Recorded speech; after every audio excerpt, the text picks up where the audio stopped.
Bienvenidos a Conversando de Política. Soy Elohim Monart.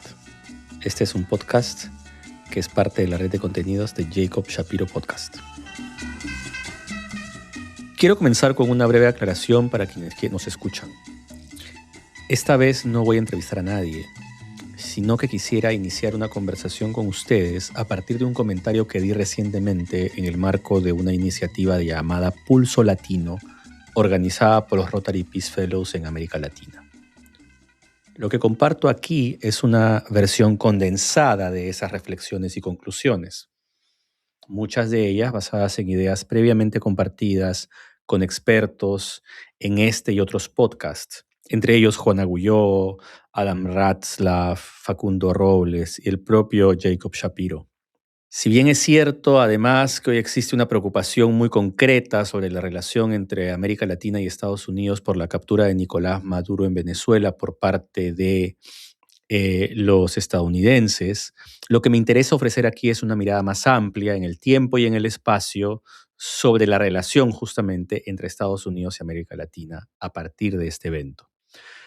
Finalmente, quiero que me disculpen por algunas simplificaciones, pero no es justo hablar de todos los países como un solo bloque, cuánta diferencia hay entre Guatemala y Uruguay, por ejemplo, o cuán importante es para mí dejar de hablar acá de Brasil. Sin embargo, teniendo esto claro, van a encontrar algunas ideas un poco más gruesas sobre la región. Ok. En el título de mi presentación, las organizadoras incluyeron la frase intervención externa. Intervención externa en América Latina. Cuando hablamos de intervención externa, sin embargo, no siempre nos referimos a lo mismo. Según la disciplina desde la que nos miremos, sea derecho internacional, ciencia política, estudios de paz, etc., el término adquiere diferentes matices. Habiendo dicho esto, no podemos negar que lo ocurrido en Venezuela fue una intervención externa de los Estados Unidos, liderada por los Estados Unidos.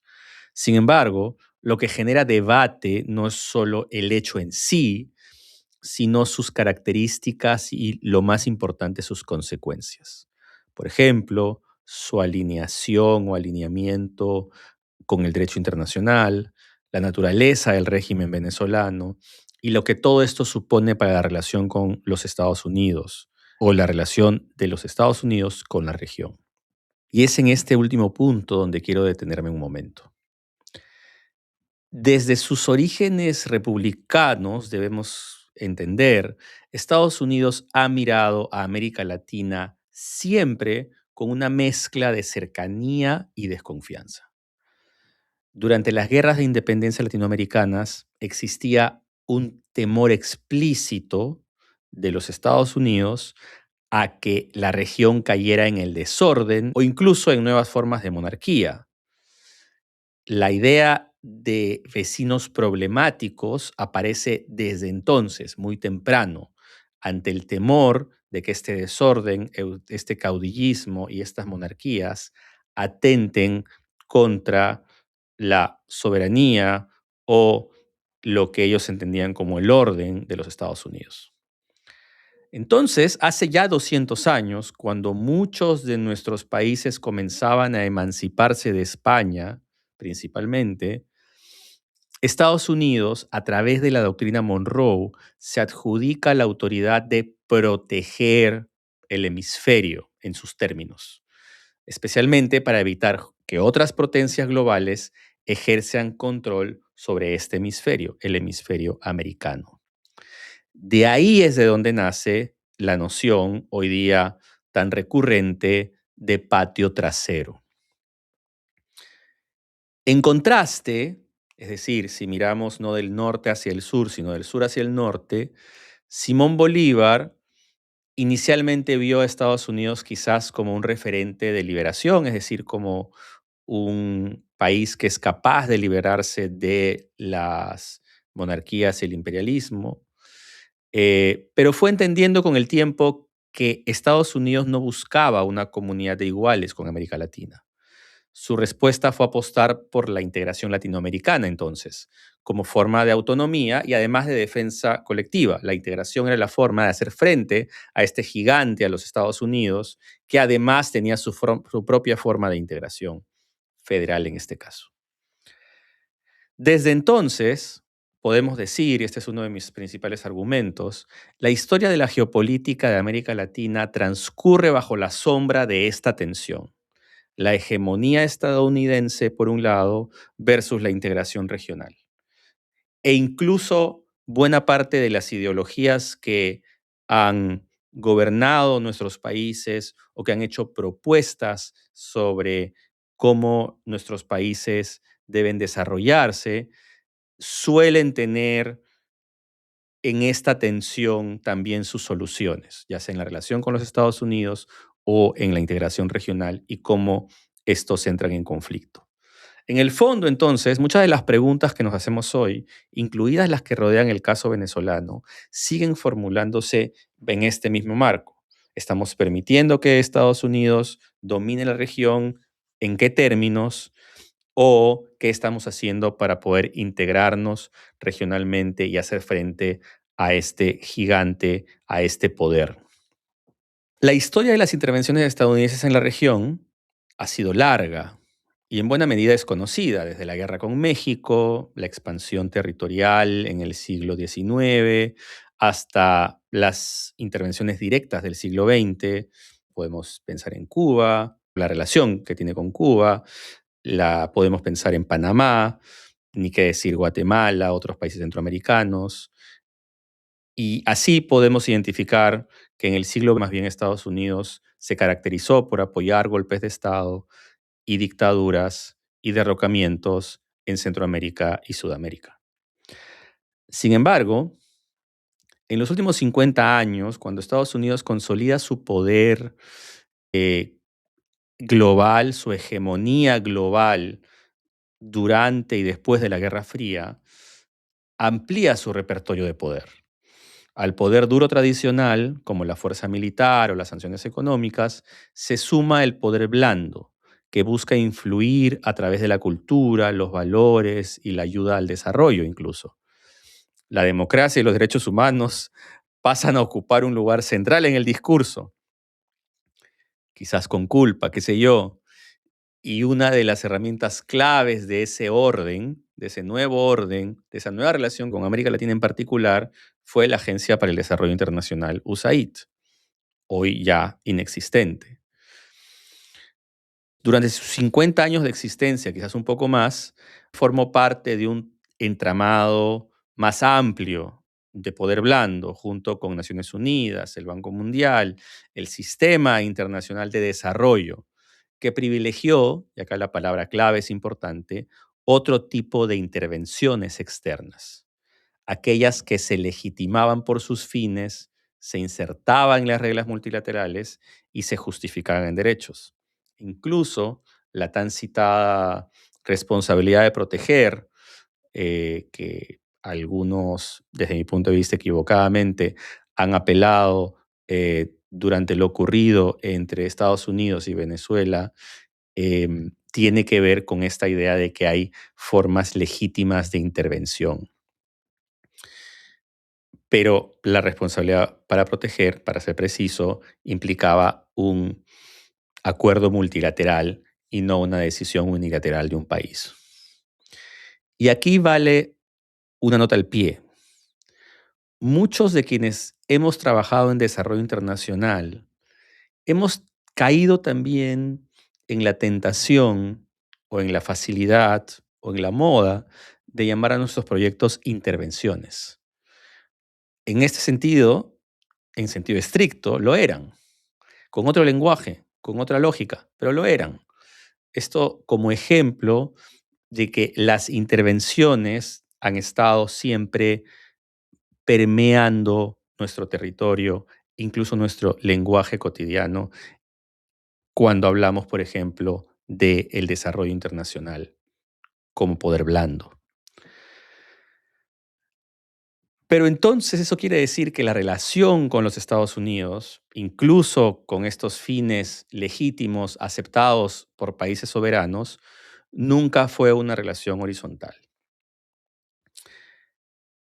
Sería deshonesto, sin embargo, no reconocer que estos mecanismos canalizaban recursos hacia problemas que muchos de los estados latinoamericanos no estaban dispuestos o no podían resolver por sí solos. Desarrollo juvenil, prevención de violencias, protección de la Amazonía, entre otros. Temas además en los que yo he trabajado en alguna vez, con el apoyo de USAID. Ahora bien, USAID se cae a pedazos en el gobierno de Donald Trump y justamente el giro de este gobierno nos introduce a un nuevo territorio, o mejor dicho, a unos nuevos tiempos donde en realidad no todo es completamente nuevo, aunque tiene sus ingredientes propios. Es decir, toda esta historia de la relación de Estados Unidos con América Latina en realidad hace ver a Donald Trump como parte de un proceso más largo. Por un lado, reivindica explícitamente la doctrina Monroe y revive un lenguaje de preeminencia hemisférica. Stephen Miller, figura central del aparato político, Deputy Chief of Staff y director de políticas en la Casa Blanca, quien además no oculta su fascinación por supremacismos blancos.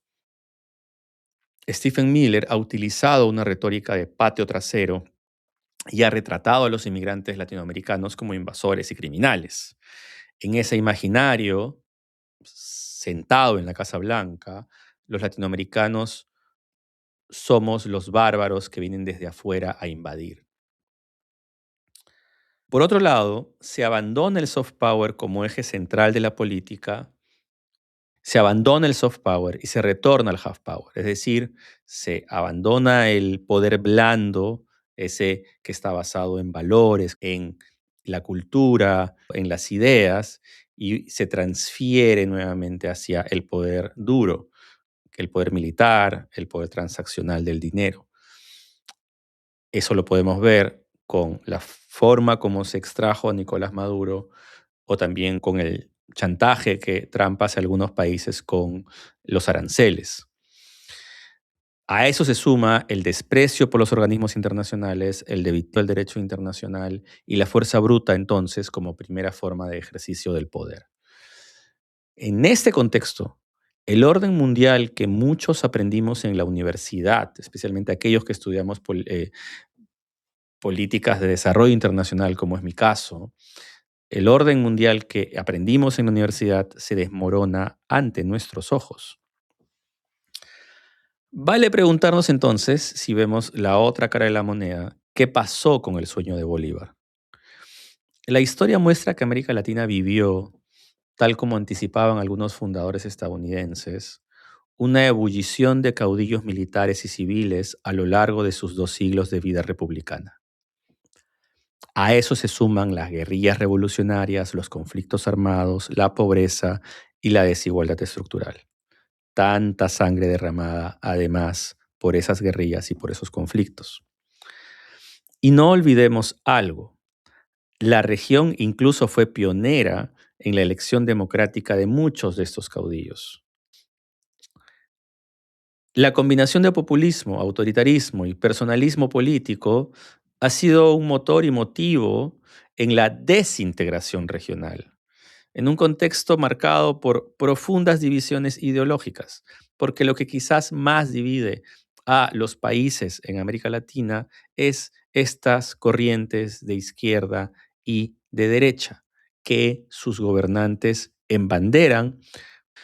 Además, hoy tenemos múltiples bloques regionales que a veces se superponen y compiten. La Comunidad Andina, el Mercosur, la Alianza del Pacífico, que es un poco más liberal, cuando tienes al ALBA, que fue impulsada por Venezuela y Cuba y Bolivia, el SICA en Centroamérica, el CARICOM en el Caribe. Muchos de ellos impulsados además por estas ideologías, y son estas ideologías las que sostienen los proyectos de integración. No podemos trascender los caudillismos, a los populismos y a las ideologías. Es igual de cierto que la Organización de los Estados Americanos ha sido poco efectiva y que su cercanía histórica con Estados Unidos ha limitado su legitimidad. Pero más allá de eso, hay algo que conviene decir sin rodeos. El principal obstáculo para el sueño de Bolívar no ha sido Estados Unidos. El principal obstáculo para el sueño de Bolívar hemos sido, sobre todo, los propios latinoamericanos. Mirando al presente, hay varias tendencias del siglo XXI que quisiera mencionar a propósito de esta idea de intervención externa. La primera es la competencia entre Estados Unidos y China en tecnología, energía y minerales estratégicos, que solamente puede intensificarse con el auge de la inteligencia artificial. China ha fortalecido su presencia en Estados Unidos de manera sistemática a través de infraestructura crítica, inversión extranjera directa, préstamos y comercio. En Perú, por ejemplo, se construye un puerto de gran escala al norte de Lima, en Chancay, y además las concesiones energéticas más importantes, es decir, las concesiones energéticas que controlan la capital, Lima, con 10 millones de habitantes, están en manos de 2 empresas chinas. Eso en el Perú. Pero también es un actor clave en la región en la compra de soya y de cobre. La economía de muchos países latinoamericanos depende de China. ¿Cómo va a reaccionar Estados Unidos ante esta situación? Es probablemente una de las preguntas geopolíticas importantes de los próximos años. En segundo lugar, este año hay elecciones en Perú, Colombia y Brasil, lo que podría consolidar una tendencia hacia gobiernos de derecha. Si eso ocurre, gran parte de Sudamérica quedaría alineada políticamente hacia la derecha, al menos el Pacífico. Chile, Perú, Ecuador, Colombia. Y si no es, digamos, no tiene costa con el Pacífico, pero digamos es parte de este bloque, se puede decir incluso también Bolivia. Y varios de estos liderazgos no ocultan su cercanía, incluso su admiración hacia Donald Trump. A esto se suma, evidentemente, Argentina, a esto se suma que en este momento Venezuela parecería que estaría siendo controlado por Estados Unidos, vamos a ver cuánto dura y de qué manera.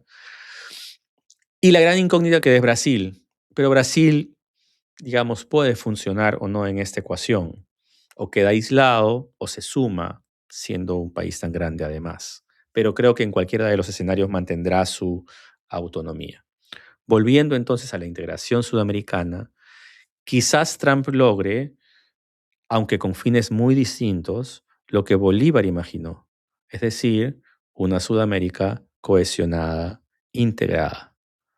La paradoja es que sería gracias a merced de los Estados Unidos y, para ser preciso, de el reinado de Donald Trump. Mientras tanto, la región sigue enfrentando problemas propios que ninguna intervención externa resolverá por nosotros. Pobreza y desigualdad, crimen y violencia, crisis climática y ambiental, inmigración masiva. Los cuatro, además, pobreza y desigualdad, crimen y violencia, crisis climática y ambiental, inmigración masiva, interrelacionados, llevando uno hacia otro. La crisis climática llevando a la migración, el crimen y la violencia llevando a la migración llevando a la pobreza, y así. Y aquí quiero ser claro. Los migrantes no son un problema. Hay que hacer esa distinción. Son personas que buscan una mejor vida. Pero la migración, como fenómeno masivo, sí lo es al ejercer presión sobre los servicios básicos y porque además muchas veces no es una migración voluntaria. En este contexto, los migrantes se convierten fácilmente en víctimas. La migración es un problema. Y atravesando todo esto está el cáncer persistente que yo mejor lo digo antes que algún oyente diga, oye, pero no mencionaste esto. La corrupción. La corrupción no es producto de intervenciones externas, aunque éstas puedan exacerbarla. La corrupción es, ante todo, un problema endémico latinoamericano, aunque sea no único de América Latina. Entonces quiero cerrar con 3 ideas fundamentales luego de esta larga explicación. La primera es que la intervención externa no es una anomalía, es una constante histórica en la relación Estados Unidos y América Latina. Lo que cambia es su forma, su lenguaje, su justificación. En segundo lugar, el mayor límite a la autonomía, a la paz regional, no proviene de afuera, proviene de nuestra incapacidad recurrente de construir proyectos colectivos sostenibles, más allá de las ideologías y los liderazgos de turno. Y en tercer lugar, ningún proyecto de integración, de construcción de armonía, de paz en América Latina puede construirse esperando al actor externo que lo resuelva o que resuelva nuestros problemas. Esto lo debemos construir desde adentro, con instituciones, con acuerdos frágiles quizás, pero persistentes, con responsabilidad política. Las Américas están entrando en una etapa de mayor competencia, mayor incertidumbre y menor claridad normativa. En términos generales, mientras América Latina se vuelve un foco geopolítico, a la vez el orden mundial y las normas que conocíamos están cambiando.